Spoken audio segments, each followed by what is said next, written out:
Greetings, boys, girls, and gender rebels. I'm Penny Underbust, and this is my sister Lily. And we're going on an adventure. So the first half of this week, I know I haven't been vlogging every day like I've been trying to. It's literally just been me sitting at my desk editing the rose quartz photos. That's what my life has been. Every minute that I haven't been like asleep or eating or bathing in the last week has just been me editing photos, and that just doesn't make for an interesting vlog. So today is Wednesday. It's the first day something interesting has happened this week, and that's why I'm bringing you with me. Lily and I are going on what we refer to as a scope and snap, which is us just checking out random locations in San Diego and seeing if they are good possible photo shoot locations. And then whilst we are at it, we take a few photos, and I do like a mini photo shoot out of it for Patreon. Yeah, so we'll show you if anything particularly interesting comes up. Yeah, bye!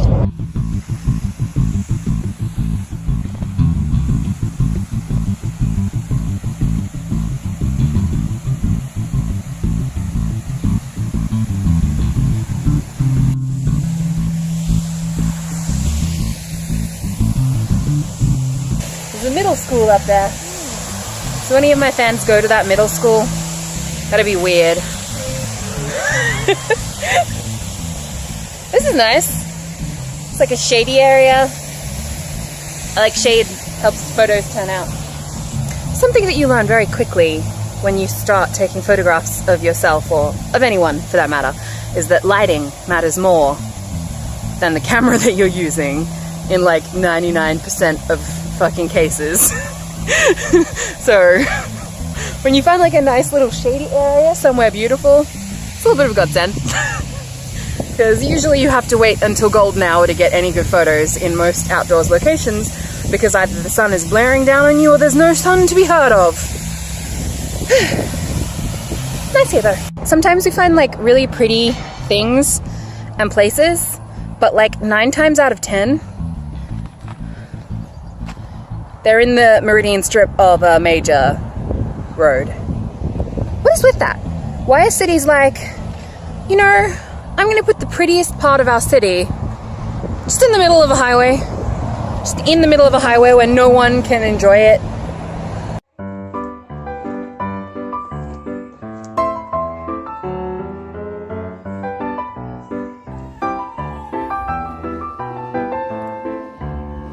Are you a dog? Did you find Fort's ball?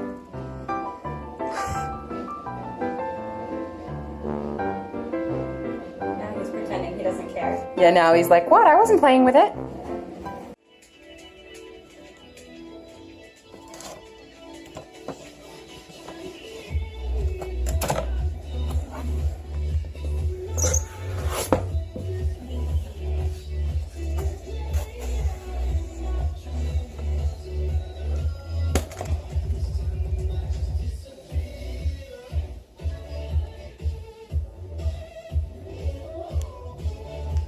Oh hi bunnies, it's Penny and it is Thursday, and I've actually had quite a few things happen today.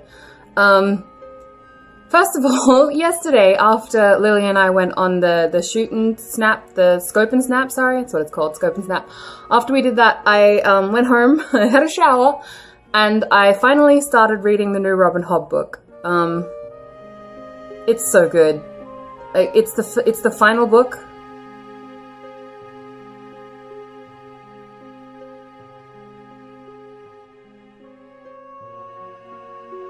Of my favorite character.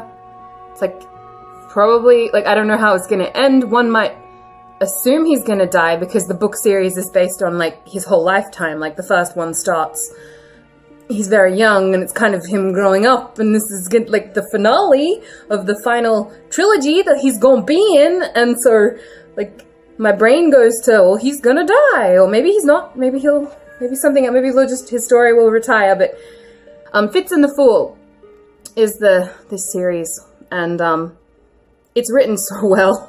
The first 2 books in this trilogy took me a little while to get into because it introduced another character as a first-person character. Like all of Fitz's books Fitz it's like from his perspective, it's first person with him, and I've bonded very strongly with him as a character based on that. So I rejected at first the introduction of a second first person character, but they grew on me a lot. And this third one in the series is so good. Like, I'm only a few chapters in, and yet I'm already completely invested and just ready to go. The last one was it ended very cliffhangery, so it makes sense that it's like, bam, we're into it and we're ready to go, but it's an odd moment for me. Like, I don't know how many people are of a similar age to me who grew up reading the Harry Potter books as they were being released, but the feeling that I'm having right now is similar to when the 7th book was released.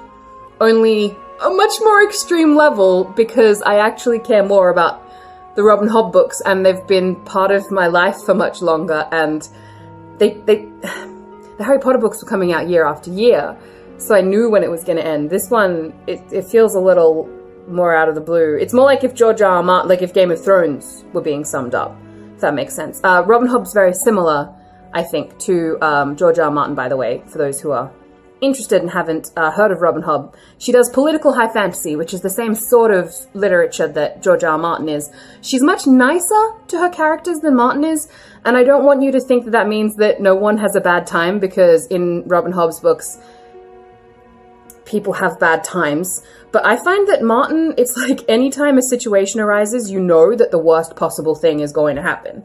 It's like, you know, if the person dying would be not that bad of a result, they're not going to die and something way more horrible is going to happen to them. That seems to be the case with pretty much every one of Martin's gosh darn stories. Robin Hobb, I think, is a little bit more reasonable with it. Horrible, horrible things happen to her characters, but it feels more like...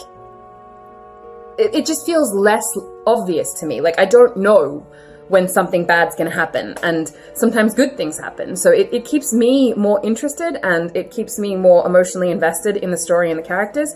With the way that Martin writes, I just don't care anymore, because I'm always assuming that whatever's gonna happen is gonna be the worst.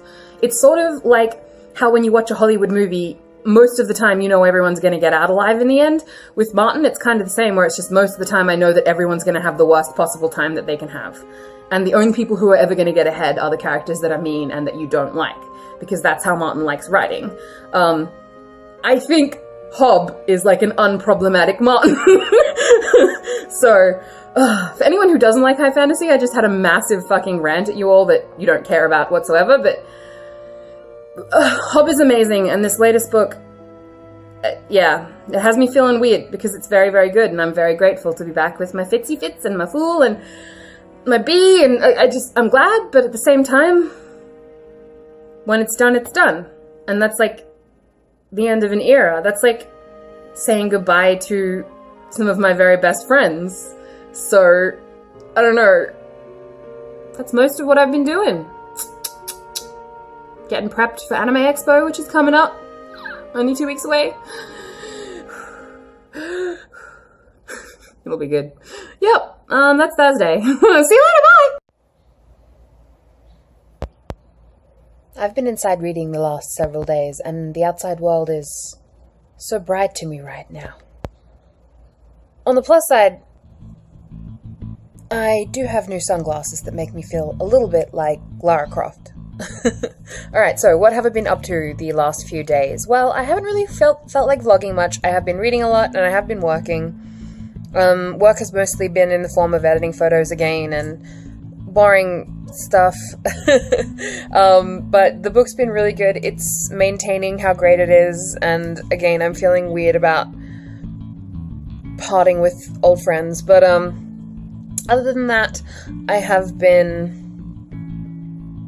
Well, I played a thing called The Quiet Year with Amber, my Corsateer and close personal friend, and my husband and Lily, and our friend John. Yeah, we played, it's basically like a pre-campaign world-building game, and that was fun. Whilst working, I've actually been watching a lot of people live stream PlayerUnknown's Battlegrounds, and I'm actually kind of surprised by how interested by this title I am, because normally I don't like super gritty looking games, but it just seems like a lot of fun. And I don't know, I'm enraptured by watching people play it at the moment. I really, really enjoyed Polygon's Awful Squad version of it, but of course I did, because McElroy brothers. But it's very fun. I don't know, I like watching people play it, and I wish I had time to play it myself, and I think I'm gonna try and play it at some point once the crazy con crunch dies down. My lineup for Anime Expo is getting finalized. I think in next week's vlog I'll have like more official Anime Expo planning stuff with what cosplays I'm wearing, what days, what booth I'm going to be at, and that sort of stuff. Yeah, I'll have more official stuff in next week's vlog. It's all getting hammered out now. I'm going to have metal prints and stuff like that. Yep.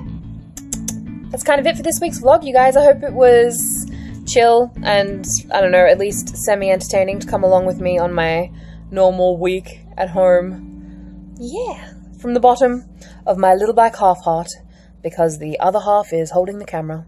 I'll see you next time, and thank you for watching. Goodbye.